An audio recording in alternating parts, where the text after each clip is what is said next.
अब यहाँ पर हमें एक अनटोल्ड स्टोरी 4 दिखाई जाती है जो है एमिली मैरिज अप्रूवल की। अब ये स्टोरी होने वाली है काफी ज्यादा ऑर्डिनरी, क्योंकि हमें बताया जाएगा कि सच में जो ओक्स है और जो एमिली है जो ह्यूमन है, उन दोनों की शादी एक्चुअली होगी कैसे। सीन चेंज होता है, हम देखते हैं यहाँ पर फ्रंटियरा ईस्टेट के अंदर, फ्रंटियरा मैंशन के अंदर जो क्वीन है वो कहते हो माय तेरे फेस को क्या हुआ, सब कुछ ठीक है? अभी लड़की कहती है हाँ वो सब ठीक है।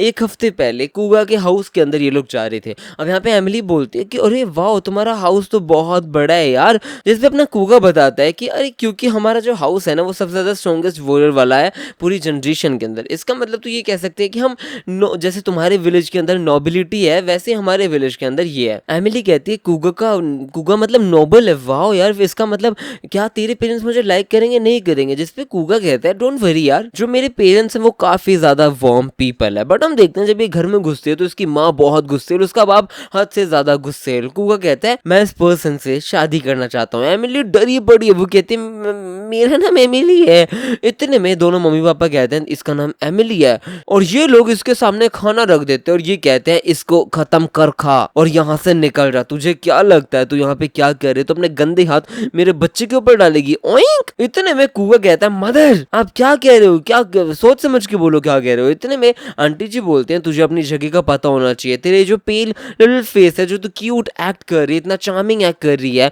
इतने में खुश हो जाती है कि मेरी तो तारीफ कर रही है। ये कहती है थैंक यू मदर। आंटी जी कहती है क्या तू कितनी ज्यादा शेमलेस है, मैं तेरी तारीफ थोड़ी कर रही हूँ। हमें तेरी जैसी डेंटी प्रिंसेस लाइक डॉटर नहीं चाहिए, समझ आ गया, यहाँ से निकल जा। इतने में कूगा कहते हैं क्या कह रहे हो, चुप रहो, इतनी गंदी गंदी बातें क्यों बोल रही हो वरना मैं ये घर छोड़ दूंगा। इतने में ये आते और उसके मुंह पर धड़ाक से मुक्का मार देती है और ये कहती है तू यहाँ से तो नहीं जाने वाला, तेरी तो लाश ही उठेगी यहाँ से। और ये बंदी वापस कहते हैं कि मैं इस चीज को वापस बोलूंगी, मुझे क्यूट लिटिल फेस बिल्कुल भी नहीं चाहिए, मेरी फैमिली के अंदर बिल्कुल भी नहीं चाहिए। जो हमारे फैमिली के अंदर सबसे इंपॉर्टेंट चीज है वो है इंटिमिडेटिंग लुक होना चाहिए, और इसलिए हम लोग काफी जनरल दिखते हैं, अगली दिखते हैं। और जो हमारी फैमिली है, स्पेशली हमारी फैमिली, उनके पास एक फियर्स लुकिंग एंड हिडियस है जो तू देख सकते हैं अच्छे से। हमारे पास ये जो दांत है दिख रहे हैं ना, हम कितने ज्यादा डरावने लगते हैं। और यहाँ पर लड़की कहती है कि मैं इनको कैसे एक्सप्लेन करूँ, ये सब चीजें सच नहीं है क्योंकि वर्ड्स अकेले सॉल्व नहीं करने वाला है। इतने में एक लड़की आती है और वो कहती है कूगा तूने मेरे प्रपोजल को कितना कोल्डली रिजेक्ट कर लिया था और अब तू इस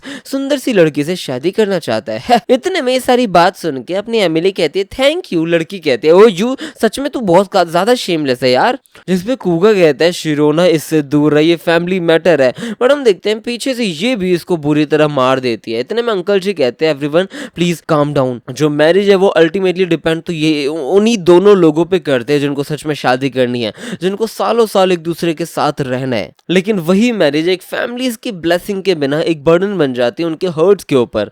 इसलिए एमिली अगर तू हमें कन्विंस कर सकती है यहाँ पे इंक्लूडिंग शिरोना को, तो हम पक्का तेरी शादी कूगा से करवा देंगे। जिसपे खुश होती हुई कहती है हाँ मैं कन्विंस कर दूंगी क्योंकि मैं कूगा को प्यार करती हूँ। और फिर बाद में हम देखते हैं इनकी फाइट तो नहीं होने वाली, लेकिन एक तरीके से टेस्ट होने वाला है। इनके पास जंगली सुअर आ जाते हैं, वो इनको मारने वाले हैं। और यहाँ पर कूगा कोशिश करता है रोकने की, बट उसकी माँ ने इसको दबोच रखा है। अब यहाँ पर जो दूसरी लड़की है शिरोना, वो तो सबको बुरी तरह तोड़ती है, बट जो एमिली है वो एक जगह बैठ जाती है चुपचाप डर के। इतने में जो सुअर है ना वो भी कहते हैं कि यार क्या स्मॉल वीक है, बिल्कुल भी डरावनी नहीं है, लेकिन वो है अगली और स्ट्रॉन्ग थ्रेटनिंग, उसको मारेंगे। ये सारे के सारे जानवर इसके ऊपर अटैक कर देते हैं। इतने में जो आंटी जी है ना वो कहते हैं सारे के सारे बीस्ट अटैक कर रहे शिरोना के ऊपर, हम क्या करें। बट हम देखते हैं यहाँ पर ये बंदी मतलब एमिली, इसने भी ट्रेनिंग करी है, इसकी बैक भी बहुत तगड़ी हो चुकी है। और ये बंदी अपने हाथ में लकड़ी उठाती है और सीधा मार देती है इनके ऊपर भाई, और इतनी तेज मारे कि सारे के सारे सुअर उड़ जाते हैं। और ये कहती है तुम्हारा ओपोनेंट मैं हूँ, मैं एक ऐसी लड़की हूँ जो फ्रंटियरा से आई हुई हूँ आज। और फिर बाद में सारे के सारे सुअर इसके ऊपर अटैक कर देते हैं। जो शिरोना है वो कहती है लेकिन तू नहीं मार नहीं सकती इनको, तेरा क्या सीन है। और यहाँ पर एमिली पूरी कोशिश करती है लड़ने की, बहुत अच्छे से मार भी देती है। और हम देखते हैं यहाँ पर 6 मैच तो शिरोना जीती और 4 अपनी एमिली जीती। इतने में शिरोना आते और वो कहते हैं तू काफी ज्यादा क्यूट, टाइनी और अडोरेबल लगती है। मुझे लगता है पता नहीं मतलब तूने कैसे सीड्यूस किया कूगा को, मुझे समझ नहीं आ रहा, लेकिन मुझे ऐसा लग रहा है कि तेरे पास काफी अच्छे फोरआर्म्स हैं, मसल्स हैं, तू काफी ज्यादा फियर्सर है, किसी भी वॉरियर से ज्यादा फियर्सर है भाई। इसके ट्राइसेप्स देख रहे हो कितने तगड़े हैं। ये कहती है मैं कूगा को तेरे को सौंप देती हूँ। और फिर बाद में अंकल जी भी खुश हो जाते हैं, आंटी जी भी खुश हो जाते हैं, और वो कहते हैं बहुत अच्छी बात है, रख ले भाई। और फिर इनकी शादी हो जाती है। और यहाँ पर लॉयड याद करता है कि सच में इन दोनों का फेट कितना गलत था। जेवर से मैंने पूछा था, जेवर ने बताया था ये लोग सच में स्लेव बनने वाले थे, लेकिन आज ये बंदी अपनी मर्जी से शादी कर सकते हैं। और यहाँ पर लॉयड कहता है चल हमें बहुत काम है, और इसी तरीके से इस छोटी सी लड़की की शांतिपूर्वक शादी हो गई थी। और यही स्टोरी का एंड था इस वाली का। और अब सीन चेंज होता है, ये है अनटोल्ड स्टोरी 5 दैट फिशी गाय। अब स्टार्ट होता है सीन जहां पर हम देखते हैं यहाँ पर अपने लॉयर का ये दोस्त है। इस बंदे ने सारी मेहनत कर रखी है, लेबर के अंदर काम कर रहा है, फिर पढ़ाई भी करता है, ग्रेड्स भी बढ़ाने की कोशिश कर रहा है, और ये बात बात पे अपने लॉयर को भी याद करता है। ये कहता है कि यूनिवर्सिटी के अंदर मुझे जाना है, कुछ भी मतलब मेरे को काम करना है, पढ़ाई करनी है, सब कुछ करना है, मैं कर सकता हूँ सुहोकिम, देख मैं कर सकता हूँ। लेकिन एक्चुअल बात तो यही है कि बिगिनिंग के अंदर सब अच्छा लगता है बट बाद में अच्छा नहीं लगता। सीन चेंज होता है, ये बंदा वर्क पे जाता है, उसके जो वर्क पार्टनर्स है वो कहते हैं यार तू तो बहुत परसिस्टेंट है, तू काम करने वापस आ चुका है। इतने में इसका मुंह देखते हैं जो पूरी तरह सड़ चुका है, मतलब थक चुका है ये बंदा, स्ट्रेस बहुत हो चुका है। तो ये बंदा नीचे बुरी तरह पड्ड देसी गिर जाता है। ये सारे लोग इसे पकड़ते हैं और ये कहते हैं ऐसे कैसे काम करेगा। फिर हम देखते हैं यहाँ पर ये बंदा कहता है वो काम काफी ज्यादा खतरनाक है, इसलिए मुझे कुछ और काम करना पड़ेगा। फिर बाद में ये मैकडोनल्ड में चला जाता है, मैकडोनल्ड नहीं वैकडोनल्ड याद रखना। यहाँ पर जाता है ये बंदा, यहाँ काम करेगा, पार्ट टाइम काम करेगा। और जो जूमी है ये लड़की है, ये इसको सारी चीजें सिखाने वाली है। अब ये जो जूमी है वो कहती है काइंड ऑफ स्कैरी लगता है, लेकिन फिर भी देखते हैं क्या होता है। अब उसके बाद में हम देखते हैं यहाँ पर ये दोनों रिसेप्शनिस्ट बने पड़े हैं। लड़की पूछती है तो सब कुछ राइट क्यों कर रहा है, जिसपे ये लड़का कहता है कि ये काफी ज्यादा जरूरी है, मैं एक स्पॉइल्ड रिच यंग मास्टर हूँ जिसने कभी भी कुछ भी नहीं छुआ, एक डिश वॉशर तक नहीं छुआ। जो मेरा ब्रेन है ना वो इतना ज्यादा ग्रेट नहीं है, इसलिए मुझे नहीं पता, अगर मैं लिखूंगा नहीं तो मेरे को कैसे याद रहेगा, मैं सब कुछ भूल जाऊंगा। और ये लड़की से देखते और ये कहती है ये काफी ज्यादा हम्बल है या फिर एरोगेंट है, मुझे समझ नहीं आ रहा। अब इस लड़के का नाम हमें पता चलता है, इस लड़के का नाम गियोंग है। यहाँ पर पीछे से जूमी कहती है थैंक यू, तूने काम बहुत अच्छा किया यार, मुझे लग रहा था कि मैंने अच्छे से एक्सप्लेन नहीं किया, लेकिन तूने काम बहुत अच्छे से किया। गियोंग कहता है कि नहीं आपने मुझे सारी चीजें बहुत अच्छे से समझाई, सारा काम बहुत अच्छे से हुआ है, कोई टेंशन वाली बात नहीं है। और यहाँ पर ये लड़की कहती है अगर ऐसी बात है, काफी रूड नहीं फील कर रही हो तो मैं बताना चाहती हूँ कि स्टार्टिंग में तू काफी ज्यादा स्केरी लग रहा था, लेकिन अब तू गुड पर्सन है। इतने में अपना गियोंग कहता है this is me trying my best to relax my face, ये मेरा बिल्कुल रिलैक्स फेस है। यहाँ पर लड़की कहती है यार ये ऑफेंड तो नहीं हो गया। इतने में लड़का कहता है चल मैं जा रहा हूँ, और निकल जाता है ये बंदा। फिर बाद में जूमी के पास उसका सीनियर आता है, वो कहते हैं जूमी ठीक है, वो लड़का परेशान तो नहीं कर रहा है, जिसपे जूमी कहती है नहीं सब कुछ ठीक है, मैं जा रही हूँ। और यहाँ पर ये आदमी कहता है कि मैं दूसरे आदमी को देख के बता सकता हूँ कि वो आदमी थोड़ा सा स्नीकी है, मतलब थोड़ा सा बेकार है, अगर वो तेरे को कभी परेशान करे तो मुझे बता दे। और उसके सीधा कंधे पे हाथ रख देता है, जिसपे जूमी थोड़ा सा झटकाती है हाथ, और वो कहती है हाँ सीनियर मैं बता दूंगी।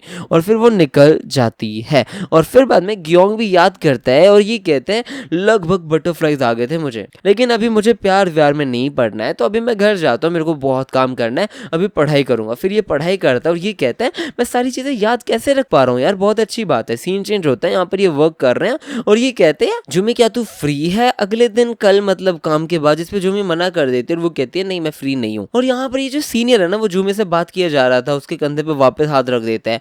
इतने में उधर से गियोंग कहता है जूमी मेरे को पाला ही ऐसा गया है कि मेरे को काम करना नहीं आता, तो क्या तू इसको उठवा देगी, ये काफी ज्यादा हैवी है प्लीज। इतने में जूमी आते है और वो कहती है हाँ उठवा देती हूँ। बट ये सीनियर गुस्सा हो जाता है, मतलब काइंड ऑफ शो तो गुस्सा ही कर रहा होता है। और हम देखते हैं यहाँ पर ये कूड़ा फेंक देते हैं, जूमी कहती है थैंक यू।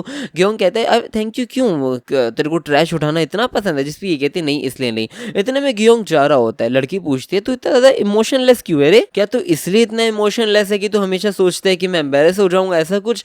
इसपे अपना गियोंग कहता है क्योंकि ये अनप्लेजेंट है। लड़की पूछती कौन मैं, इसपे ये कहते हैं नहीं आई मीन मैं अनप्लेजेंट हूँ। लड़की बोलती है ऐसा क्यों। इतने में ये कहता है बिसाइड्स मुझे नहीं लगता मैं सारी चीजें डिजर्व भी करता हूँ। ये बोल के वो चला जाता है और ये कहता है ये काम नहीं कर रहा यार, मैं इडियट हूँ यार, मैं वेरी एंड तक लास्ट तक सारी चीजें वैसी रखना चाहता हूँ जैसी बिगिनिंग के अंदर थी।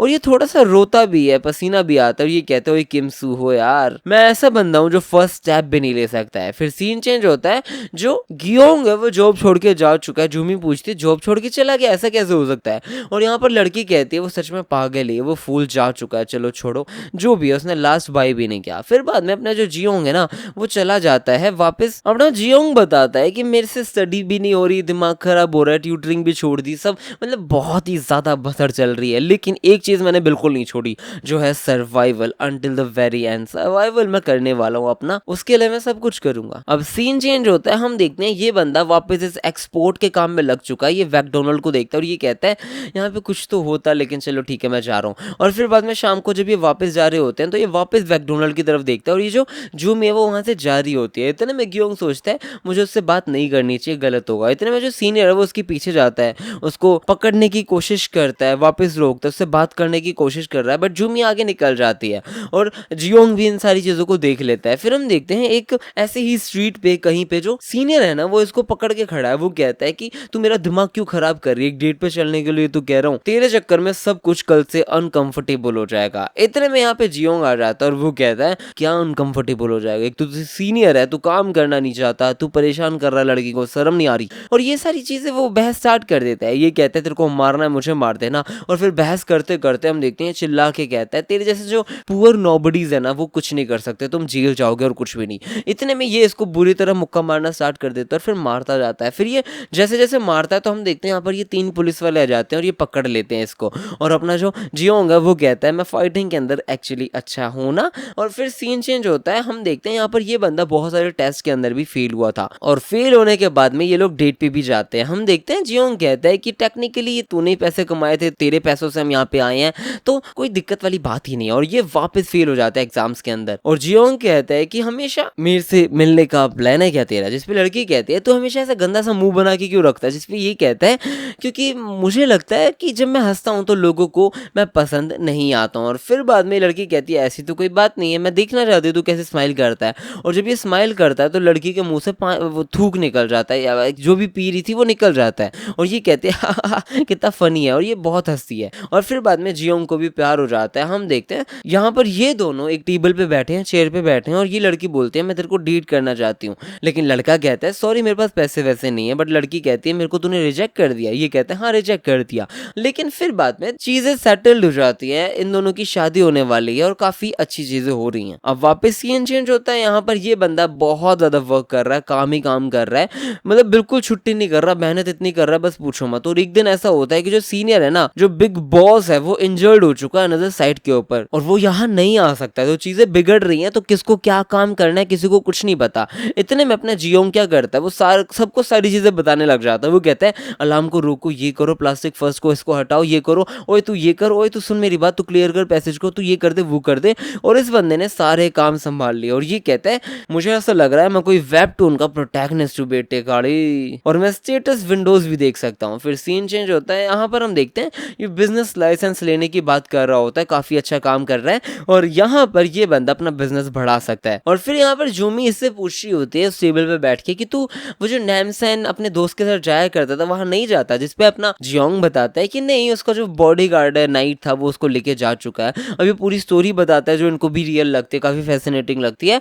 और उसके बाद में लड़की पूछती है, लड़का पूछता है वांट टू मैरी यू, और दोनों ही अग्री कर देते हैं और ये कहते हैं कोई हेजिटेंट वगैरह कुछ नहीं। जिसपे अपना लड़का कहता है हेजिटेंट क्यों करना है यार, शादी करनी है, एक के साथ रहना है तो बात खत्म, शादी कर लेते हैं और फिर हमारा खुद का एक ई स्टेट होगा। और फिर बाद में हम देखते हैं यहाँ पर लोइड भी भाई धड़ाधड़ काम करने में बिजी था और जियो यहाँ पे कह रहा होता है क्या सच में किम सूहो तू ठीक है, इसने बहुत काम किया है, बड़े बड़े बिजनेस खड़े करने की कोशिश कर रहा है। और फिर बाद में हम देखते हैं इसका एक छोटा सा बीबी भी है, क्यूट सा। और अपना जियोंग ये चीज भी बोलता है कि किम सूहो, कई बार मैं तेरे बारे में सोचता हूँ और मुझे लगता है कि बेशक तेरे लिए वो जो दूसरे वर्ल्ड के अंदर जाके वो जो ग्रेटेस्ट ई स्टेट डेवलपर तू बना है वो हो सकता है, लेकिन मेरे लिए यहीं पे मैं the greatest person of these people's life बन चुका हूँ। बहुत अच्छी बात है। और अब यहाँ पर अपने जो नरेटर है या फिर जो भी राइटर है वो बताते हैं जिन भी लोगों को दुख हो रहा है कि एंड बहुत नजदीक आ रहा है, लेकिन टेंशन मत लो, एक डीमन लॉर्ड ने दूसरे डीमन लॉर्ड को बैटन संभाल दिया, तख्ता संभाल दिया, टेंशन वाली कोई बात नहीं। एक स्टोरी जो सच में लॉर्ड से भी बहुत पहले हुई थी, जो प्रीवियस डीमन लॉर्ड की है, वो आप जाके चेकआउट कर सकते हो। What a bountiful harvest demon Lord, और ये एक्चुअली मैं कवर करनी स्टार्ट कर चुका हूं, तो आप जाकर चेक कर सकते हो। मजेदार सीरीज है भाई, बहुत मजेदार है। अब हम देखेंगे the untold story of messenger. अब हम देखते हैं यहाँ पर ये अंकल जी सूहो किम के पापा है। ये बंदा अपना कुछ काम कुम कर रहा होता है और ये कहता है एक पुल के पास खड़ा है और पुल के पास खड़े होकर सोच रहा होता है मैंने इतनी ज्यादा मेहनत करके काम किया, पैसे कमाए और वो सारे वो लोग ले गए, या तो लोन होगा या कर्जा होगा, डेट होगा, वो सारी चीजें, इसलिए इसका पैसा सारा खत्म हो चुका। और ये नीचे देख के पानी में कहता है मुझे लगता है मैं इसमें चला जाऊं, बट फिर बाद में ये कहते हैं नहीं मुझे रहना पड़ेगा, मेरे बच्चे हैं, सब कुछ है, सूहो है, मुझे रहना पड़ेगा। बट हम देखते हैं ये कूद गया है, कैसे कूदा है, क्या हुआ कुछ नहीं पता, लेकिन कूद गया। और फिर बाद में पानी के बाहर खड़ा होता है और खड़े खड़े हम देखते हैं ये कहते हैं ये कौन सी जगह है, है। इतने में उसकी बीवी आती है चिल्लाते हुए और वो उसको धड़ाधड़ मारना स्टार्ट करते हैं और ये लड़की कहती है तेरी तो। इतने में आदमी कहता है कि अरे मुझे मार क्यों रही है यार, तू कूदा कैसे, तू ये बता। अगर तेरे को स्विमिंग करने का मन था तो चला जाता किसी बीच वगैरह पे, यहाँ पे क्यों कूदा तू। इतने में हम देखते हैं आदमी अंकल जी कहते हैं कि तू पागल है क्या, मेरे पास वो है तू है, मैं क्यों कूदूंगा, मुझे नहीं पता मैं कैसे कूदा हूँ। जिसपे लड़की कहती है सीरियसली यार मैंने तुझे बोला था कि मैं हॉस्पिटल जाऊंगी, है ना। जिसपे अंकल जी कहते हैं वो तो ठीक है नहीं, लेकिन तू मुझे बचाने आई है, तेरे को पता चल गया था, तू मेरे साथ आफ्टर लाइफ में भी आ गई मुझे बचाने। जिसपे ये लड़की कहती है मैं यहाँ पर आई थी, मैं पता नहीं, मैं खुद भी गिर रही थी कहीं से। जिसपे अंकल जी कहते हैं ओ तेरे साथ भी ऐसा ही हुआ है। इतने में हम देखते हैं यहाँ पर आंटी कहती हैं सुहू का क्या होगा, क्या सीन है। अंकल कहते हैं वो यूनिवर्सिटी स्टूडेंट बनने वाला है, हम डिजर्व ही नहीं करते अपने आप को पेरेंट्स बोले, शायद हम हेल में आ चुके हैं, मुझे लगता है हमारा रिग्रेट हमेशा रहने वाला है। इतने में एक आवाज आती है और वो आवाज आती है कि नहीं नहीं नहीं ये हेल नहीं है। अब यहाँ पर एक जानवर एलियन पता नहीं क्या है, लेकिन ये आदमी क्या है, ये क्रिएचर है, ये कहता है कि मैं थोड़ा लेट हो गया क्योंकि मैं अदर ड्यूटीज कर रहा था। I mean, मेरे को तुम एंजल समझ सकते हो। इतने में यहाँ पर अंकल जी कहते हैं देखा देखा देखा मैंने बोला था ना ये काफी टेरिफाइंग लग रहा है। इस पे आंटी जी भी कहती है देखा मैंने बोला था ना, मैंने ऐसी चीज को यूट्यूब पे देखा था। और यहाँ पर ये जो एलियन है ना वो कहता है यूजुअली जो पीपल है ना वो शॉक हो जाते हैं मुझे देख के, डर जाते हैं पागलों की तरह, लेकिन तुमने फर्स्ट टाइम मुझे देखा और तुम नहीं डरे, ये तो काफी अच्छी बात है यार, तुम दोनों एक्सपेरिमेंट के लिए सही हो मेरे हिसाब से, राइट गोल हो। इस पे ये लोग कहते हैं एक्सपेरिमेंट चोजन, क्या कहना क्या चाहते हो। अब ये बताता है तुम्हारे दिमाग में बहुत क्वेश्चन होंगे इसलिए मैं एक एक करके समझा देता हूँ। फर्स्ट, ये जो प्लेस है ना ये वेटिंग रूम है, ये कोई हेल नहीं है, हेवन नहीं है। तुम दोनों ओरिजिनली बाउंड हो हेल जाने के लिए, लेकिन मैं तुम्हारे लिए काम लाया हूँ तब तक जब तक तुम हेल नहीं जा रहे हो तब तक। अगर तुम एक्सेप्ट करते हो और उस ऑफर के हिसाब से काम करते हो और तुम्हारे रिजल्ट्स अगर अच्छे आते हैं तो शायद तुम हेवन भी जा सकते हो। भाई साहब ये जो भी एलियन था उसकी आंख बिल्कुल बाहर आ चुकी है, बटरफ्लाई बन के इनके पास आ चुका है और ये कहता है मैंने काफी सोचा कि तुम काफी खुश होगे कि तुम हेवन जा सकते हो। जिसपे हम देखते हैं आंटी कहती है कि हम पेरेंट्स हैं यार, हम अपने बच्चे से पहले मर गए, मुझे कुछ भी समझ नहीं आ रहा। जिसपे ये कहता है इट्स ओके ना, और ये हंस के कहता है क्या तू इधर देख सकता है। और यहाँ पर सिस्टम में हम देखते हैं इसका बच्चा दिखा दिया जाता है, सूहो बड़ा हो चुका है। अंकल आंटी दोनों कहते हैं कि तो हमारा सूहो है यार। अब जो एलियन है जो भी है वो क्रिएचर वो बताता है काफी टाइम पास हो चुका है जब से आप मरे हो और तब से आपका बच्चा डिलीगेंटली मतलब अच्छे से अपनी डिफिकल्ट सिचुएशन को संभालते हुए जी रहा है। और इस पॉइंट के बाद में मैं प्लान कर रहा हूँ कि मैं तुम्हारे बच्चे को अनदर वर्ल्ड के अंदर ट्रांसफर करने वाला हूँ। आंटी कहती है अनदर वर्ल्ड, ये कहता है हाँ तूने इस बारे में सुना हुआ है, पैरेलल यूनिवर्स या फिर सिमुलेशन यूनिवर्स, राइट, इन सब चीजों के बारे में। आंटी कहती है हाँ यूट्यूब पे। अंकल कहते हैं, अंकल नहीं मतलब वो जो क्रिएचर है वो कहता है दैट्स द आइडिया। जो एक यूनिवर्स है ना वो एक कॉन्सेप्ट है जो कंबाइन किया जाता है पैरेलल यूनिवर्स या फिर मल्टीवर्स से। यहाँ पर मल्टीपल लोअर यूनिवर्सेस होते हैं जो आपसे बहुत पहले स्टार्ट हो चुके हैं, जिसमें आप ऑलरेडी लिव्ड मतलब जी चुके हो, और उनके नीचे वहां पे और ज्यादा लोअर यूनिवर्सेस होते हैं। एक लोअर यूनिवर्स बेसिकली एक ऐसी चीज है जो आप जैसे गेम खेल चुके हो या फिर मतलब नोवेल हो सकती है, एक वर्ल्ड इनसाइड अ नोवेल हो सकती है। और गेम से हमारा मतलब है जो दूसरी मानवा है वो, और अपने नोवेल से मतलब है अपना ये ग्रेटेस्ट ईस्ट से डेवलपर। अंकल जी कहते हैं इसका मतलब ये अगर ऑथर कभी किसी चीज को राइट कर देता है नोवेल या कॉमिक, इसका मतलब वो एक यूनिवर्स बन जाता है। जिसपे क्रिएचर बताता है नहीं इसको ऐसे समझो, वो जो यूनिवर्स है वो ऑलरेडी एग्जिस्ट करता था लेकिन ऑथर के थ्रू वो शो किया गया है, और जितना ज्यादा एंटरटेनिंग वर्क होगा उतना ही ज्यादा ऑथर ने उस जगह पे अपनी जिंदगी जी होगी अदर यूनिवर्सेस के अंदर। और फिर बाद में यहाँ पर आके सारा क्रेडिट ले लेते हैं ये लोग, ऐसी कोई बात नहीं है। इतने में अंकल जी कहते हैं तो काफी ज्यादा रूडली स्पीक नहीं कर रहा। अब जो एलियन है क्रिएचर है वो बताता है कि जो तेरा बच्चा है ना उसका जो फ्यूचर था मतलब पुरानी वाली नोवेल के अंदर पास्ट लाइफ के अंदर वो वहां पे एक नोबल था, लेकिन नोबल होने के बावजूद दारू पीते पीते मर जाता है। और जब हमने सिमुलेशन वगैरह लगाई तो हमें पता चला कि हम ट्रांसफर कर सकते हैं तुम्हारे बच्चे की सोल वापस उसकी प्रीवियस लाइफ के अंदर, लेकिन वो जो ड्रंकार्ड है ना वो पावरफुल विश मांगेगा और वो विश दिक्कत दे सकते हैं। इसलिए हमने डेवलप किया एक टेक्नोलॉजी जिसे हम यूज कर सकते हैं, और हम काफी ज्यादा क्यूरियस हैं कि सच में हम इसको कितना दूर किस लेवल पे लेके जा सकते हैं। और इसलिए हम चाहते हैं कि तुम हमारा साथ दो, क्या हम चेंज कर सकते हैं लोवर यूनिवर्स को या नहीं। ये एक ऐसा एक्सपेरिमेंट होने वाला है जहां पे तुम अपने बच्चे की पाथ को देखोगे और उसके पूरे के पूरे वर्ल्ड को खोल दोगे, और सारी जो एनर्जी है ना वो तुम्हारी होने वाली है, तुम सब कुछ करने वाले हो। और इसका नाम है experiment on the range of possible interference and errors in a lower world. और ये बंदा इसको इस एक्सपेरिमेंट के लिए मना लेता है। लास्ट में ये कहता है इस ऑफर के लिए जल्दी जल्दी करो, और यहाँ पर ये दोनों खुश हो जाते हैं, ये कहते हैं हम अग्री करते हैं। और फिर बाद में ये स्टार्ट होता है, हम देखते हैं जो सूहो किम की खाल है सोल है वो जा रही है और इनके पास टीवी लैपटॉप ये सारी चीजें आ चुकी हैं। ये लोग एक डेस्कटॉप पे बैठ चुके हैं एक डेस्क पे बैठ चुके हैं, ये काम करेंगे और सूहो पहुंच चुका है लॉयड फ्रंटियरा की बॉडी के अंदर और यहाँ पर नोटिफिकेशन पहली आ चुकी है, वो लिखी जा चुकी है कि तेरे को सिलेक्ट कर दिया गया as a random wish granted target of the absolute one और इसी के साथ इनका काम स्टार्ट होने वाला है। देखते हैं आगे क्या होगा। अब सीन चेंज होता है, हम देखते हैं ये है एक अनटोल्ड स्टोरी 7 जो है मैजेस्टीज के टेस्ट की, अपनी क्वीन की बात होने वाली है। हम देखते हैं यहाँ पर magenta know the royal capital के अंदर की बात है। क्वीन यहाँ पे कहती है तू काफी ज्यादा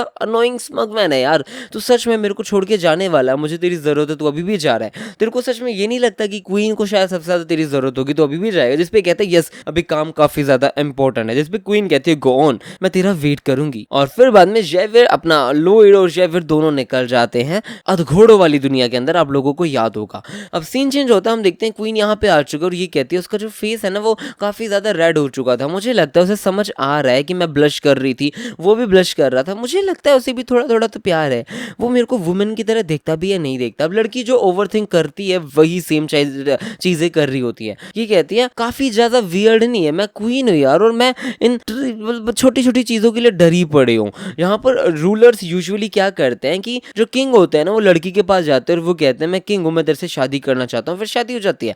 बट यहाँ पर जो क्वीन है ना वो भी सेम सोचती है, वो कहती है मैं भी ऐसा कर सकती हूँ। बट लॉयड उसने अगर मना कर दिया तो गंदा गंदा मुंह बना के बोला कि नहीं मैं उससे शादी नहीं करूंगा, मैं उससे शादी करूंगा जिससे मैं प्यार करता हूँ, और मेरे से शादी करना उसके लिए डेथ से भी ज्यादा गंदा हो तो। और यहाँ पर लॉयड अगर बोल रहा हो कि मैं तेरे से शादी नहीं करूंगा तो बहुत बुरा नहीं हो जाएगा, लेकिन अपनी क्वीन ये सारी चीजें सोचती है, बट ये कहती है इतना गलत तो नहीं कर सकता है। बट हम देखते हैं सीन चेंज होता है, ये बंदी प्रैक्टिस कर रही है और कह रही होती है कि वो इतना पॉपुलर भी नहीं है, उसको ऑबिडेंटली मुझसे शादी कर लेनी चाहिए, मेरे को गुस्सा क्यों आ रहा है, मैं क्या करूं। और उसके बाद में ये ड्राइंग बनाती है और ये लॉयड फ्रंटियरा की सुंदर सी ड्राइंग बना देती है। सीन चेंज होता है, हम देखते हैं यहाँ पर जो मंत्री सिपाही हैं वो सारे के सारे लोग आके कुछ चीजें बता रहे होते हैं और वो सारी चीजें बता देते हैं और वो कहते हैं मैं जा रहा हूँ। इतने में क्वीन कहती है रुक जा, मैं पूछना चाहती हूँ ये किसके जैसा लग रहा है तेरे को, ये ड्राइंग किसकी जैसी लग रही है। अब इस ड्राइंग को देख के हम देखते हैं अंकल जी कहते हैं वाह कितनी ब्यूटीफुल पोर्ट्रेट है, किसने पेंट करी। क्वीन कहते हैं वो आपका बिजनेस नहीं है, कैसा लग रहा है ये बताओ। जिसपे अंकल जी कहते हैं वो मेजेस्टी आई एम ऑनर्ड, लेकिन इतना ज्यादा हैंडसम मैन तो हमने नहीं देखा। क्वीन कहती है थोड़ा ध्यान से देखो, क्या पता तुम इसे जानते हो। अंकल जी कहते हैं नहीं जानता मैडम जी, कौन है ये बताओ। मैडम जी बताती है ये पोर्ट्रेट है द मेरिटोरियस सब्जेक्ट लॉयड फ्रंटियरा की, ये वैसा नहीं लग रहा। जिसपे अंकल जी भाई गुस्सा होते हैं, वो कहते क्या ये ऐसा कौन सा पेंटर जिसने ये काम किया है, बिल्कुल भी रिजेंबल नहीं कर रहा, एक स्लाइटेस्ट एंगल भी रिजेंबल नहीं कर रहा मेरिटोरियस सब्जेक्ट का, मतलब लॉयड फ्रंटियरा नहीं लग रहा है। लॉयड फ्रंटियरा स्लाई है विद अ ट्विस्टेड माउथ और वो हमेशा एक साइड से ऐसे ऊपर रखता अपना थोपड़ा, ये बिल्कुल भी ऐसा नहीं लगता। क्रीपी आईज है उसकी, डीप स्माइल है, फेशियल फीचर्स प्लेस्ड है, मतलब काफी गंदा है। और क्वीन को गुस्सा आता है और वो कहती है ये सच में बिल्कुल भी सेम नहीं लग रहा। अंकल कहते हैं दैट इज करेक्ट, लॉयड फ्रंटियरा उसके पास ऐसा फेस है जो सच में गॉड ने खुद ने बना के दिया है उसे विद एवरी पावर, लेकिन 1% भी गॉड ने उसको लुक्स के अंदर नहीं दिया। जिस पे क्वीन को थोड़ा सा गुस्सा आता है और वो कहती है जाओ जाओ जाओ जाओ जाओ, और फिर वो निकल जाता है। और ये कहती है मतलब इतना भी बुरा नहीं दिखता है लॉयड फ्रंटियरा यार। फिर बाद में हम देखते हैं यहाँ पर एक आदमी कहते हैं मैजेस्टी आप अगर खाना खाते टाइम ये सारी चीजें सोचोगे तो बिल्कुल भी अच्छा नहीं होगा। और फिर बाद में क्वीन यहाँ पर हम देखते हैं मस्त बात ले रही होती है, ये कहती है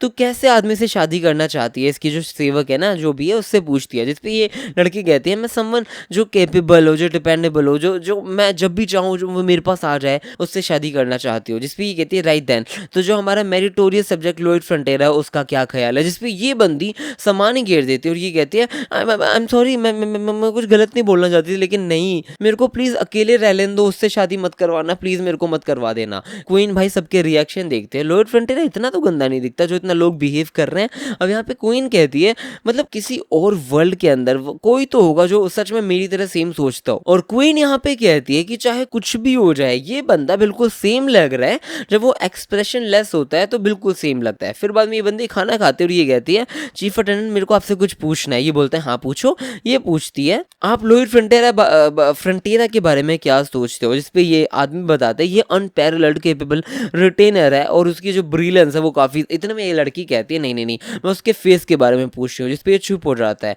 और मतलब वही बेइज्जती वगैरह कर रहा है। इतने में क्वीन यहाँ पे कहती है मेरे को नहीं पता लोग क्या कह रहे हैं, लेकिन मुझे अच्छे से पता है कि वो आदमी इतना बुरा नहीं है, वो काफी ज्यादा क्यूट है, काफी ज्यादा अच्छा है। अब जो क्वीन है ना उसने बहुत ज्यादा ऑर्डर्स किए हैं कुछ स्टैचूज वगैरह। लोग कहते हैं ये स्टैचूज किसने मंगाए, वो बताते हैं क्वीन ने मंगाए। अब ये जो जो स्टैचूज है वो काफी अजीब दिख रहे हैं, पोटैटोज ही हैं, और लोग बताते हैं जो पोटैटो है ना वो बहुत ब्यूटीफुल होते हैं, इसलिए मुझे मेरे पास रखने हैं। अब क्वीन है ना लॉयड से प्यार कर चुकी है, तो उसे क्या सुंदर क्या भद्दा सब सेम ही लगेगा, मुझे समझ आ चुका है। और अब ये लास्ट स्टोरी है, ये है जेवियर एंड लॉयड की स्टोरी। अब हम देखते हैं यहाँ पर सिस्टम स्टार्ट करता है कि एरर ऑकर हो चुका है, और यहाँ पर सुहो किम की सोल को लॉयड फ्रंटियरा की बॉडी के अंदर नहीं डाला जा रहा है, क्योंकि जो करंट एनर्जी है वो 50% ही है, इनसफिशिएंट है, एनर्जी इनसफिशिएंट है। फिर हम देखते हैं सीन चेंज होता है, यहाँ पर कुछ भेड़िए वगैरह लोगों के ऊपर अटैक कर देते हैं और वो सबको फाड़ रहे होते हैं, खा रहे होते हैं, और यहाँ पर एक छोटा सा बच्चा किसी टेबल के नीचे पड़ा हुआ है, और ये मुझे लग रहा है शेफियर ही है।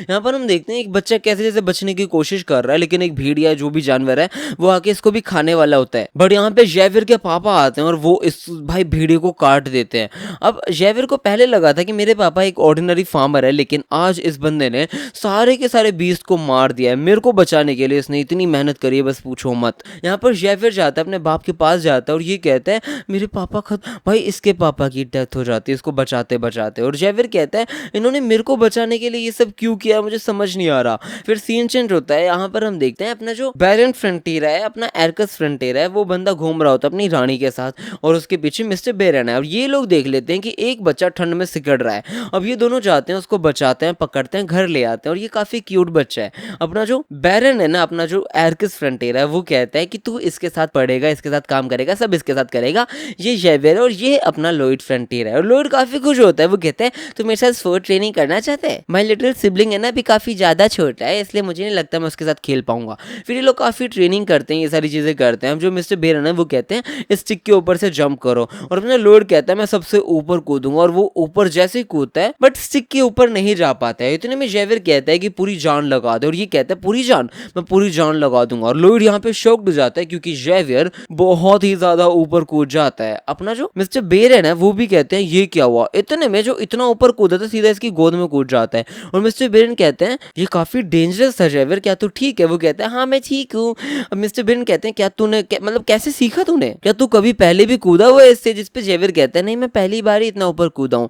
और भाई जेवियर सच में बहुत ज्यादा तगड़ा है, और लॉयड फ्रंटियरा भी काफी क्यूटली उसको कहते हैं ये क्या था, वो बहुत अमेजिंग था, इंसेनली कूल था यार, तो एक स्वॉर्ड मास्टर की तरह है, तो बहुत अच्छा है। इनकी जोड़ी बहुत अच्छे से बन जाती है, बहुत मजे करते हैं, बहुत खेलते हैं। इतने में हम देखते हैं मिस्टर बेरन कह रहे होते हैं यंग मास्टर अभी भी है ना इमोशनली गाइड कर रहे हैं, लेकिन जो जेवियर है ना वो काफी ज्यादा स्ट्रॉन्ग है, लेकिन लॉयड फ्रंटियरा उतना ज्यादा स्ट्रॉन्ग नहीं है। मुझे लगता है कि जो जेवियर है ना उसको बटलर की जगह हमें नाइट बनाना चाहिए, तो यहीं से इसका फेथ चेंज हो चुका है, इसकी ट्रेनिंग अब नाइट की तरह होने वाली है और बहुत तगड़ी होने वाली है। मिस्टर बेरन कहते हैं मुझे लगता है इसकी जो फिजिकल एबिलिटीज है ना वो ऑलरेडी एक्सीड कर चुके हैं ऑफ अडल्ट की, और ये जो चाइल्ड है वो एक जीनियस है। अब यहाँ पर ये अंकल जी जो किंग है वो कहते हैं वाह यार चलो ठीक है आपको जो करना है करो, लेकिन हम देखना चाहेंगे कि वो सच में खुद क्या करना चाहता है। सीन चेंज होता है, जो अपना लॉयड है ना वो लकड़ियां इकट्ठी करता है, उसके ऊपर से कूदने वाला है, वो कहता है मैं अभी पूरी जान लगाऊंगा, भाग के आता है, कूद जाता है बट गिर जाता है, वो वापस ट्राई करता है, हमेशा ट्राई करता है, करता रहता है,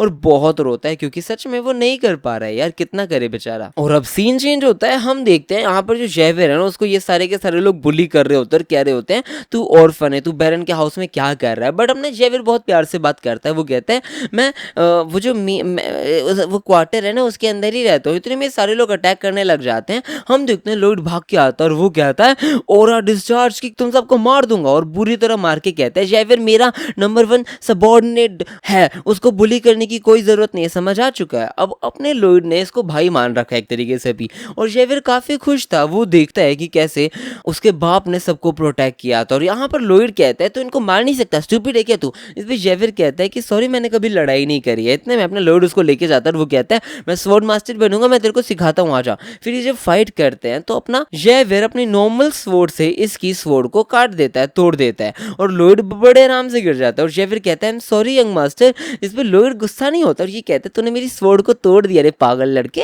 तो काफी ज्यादा स्ट्रॉन्ग है जेवियर। और यहाँ पर जेवियर भी खुश होता है और जेवियर कहता है कि मैं छोटी एज में था लेकिन फिर भी मैं समझ सकता था कि ये आदमी वॉरियर नहीं बन सकता, मुझे समझ आ चुका था कि ये नाइट नहीं बन सकता, इसलिए मैंने स्वोर मतलब कसम खाई और प्रोटेक्ट करने का वादा किया।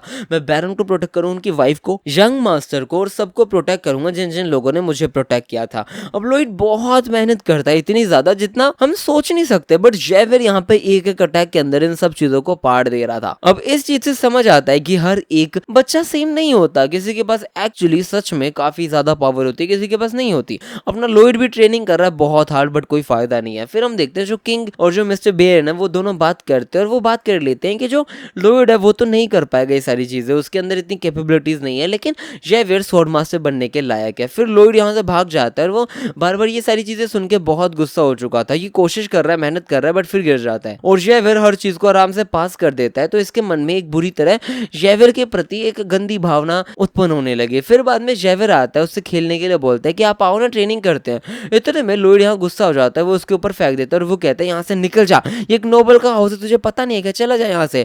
बट हम देखते हैं यहाँ पर उसके पापा आते हैं, वो कहते हैं ये सारी लैंग्वेज कहाँ से सीखी है तूने। फिर यहाँ पे बहस होती है, लड़ाई होती है, डांट वाट होती है, सारी होती है। फिर लॉयड हम देखते हैं जेवियर के पास आता है और वो कहते हैं वाह मुझे तेरी स्वॉर्ड देखा, पापा ने दी ना। फिर ये स्वॉर्ड ले लेता है और लेके कहता है बुलशिट, और उसको तोड़ देता है भाई, उसको पकड़ता है और वो कहता है तू एक ऑर्फन है, तू कुछ नहीं कर सकता, और स्वॉर्ड को सीधा तोड़ देता है। और जेवियर ये सारी चीजें देख के बहुत गुस्सा हो जाता है और जेवियर कहता है कि मेरे ड्रीम्स शैटर हुए थे लेकिन सारे नहीं। जैसे जैसे टाइम बीता तो मुझे समझ आया कि ये आदमी बिल्कुल भी अच्छा नहीं था। फिर लॉयड फ्रंटेरा दारू पी के घूमता था, सबको परेशान करता था, यही सारी चीजें। इतने पे लॉयड इसके सामने से जाता था और वो कहता है डैम बासन, तू भाग रहा है ना, मेरी ड्रिंक को खराब कर रहा है। जिसपे जेवियर कहता है आई एम ग्लैड कि मैं आपको देख पा रहा हूँ, लेकिन बैरन और उनकी वाइफ को प्रोटेक्ट करना मेरा काम है, इतना ज्यादा मत पियो।